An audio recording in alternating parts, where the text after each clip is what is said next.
toy izao ndraiky efa nanteny zaraina zay omenantsika anio mananjo isafidy ianao voasoratra fa izy fotoana iainon'andriamanitra ahaka voasoratra ao aminao sea toko faharoa andiny fatelo amby roapolo amin'ny anaran'i jesosy hoe ary amin'izany andro zany dia hiaino aho ho jehova eny hiaino lanitra aho ary izy kosa hiaino ny tany voasoratra koa fa hanadiny ho an'izay manadino azy izy ahaka voasoratra ao aminao sea toko faefatra andiny fahenina amin'ny anaran'i jesosy hoe ringana ny oloko no tsy fisihan'ny fahalalana satria ianao efa nandany fahalalana dia mba ho lavo kosa tsy ho mpisoroko intsony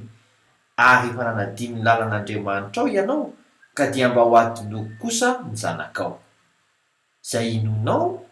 no hitranga ahaka voasoratra filazantsara marika toko farika ambin'ny folo andiny faefatra amby roapolo amin'ny anaran'i jesosy hoe koa lazaiko aminareo na inona tonononareo fivavahana sy angatahanareo dia mino fa efa nandray anareo dia ho azonareo izany rombao ary izay mahasoa anao e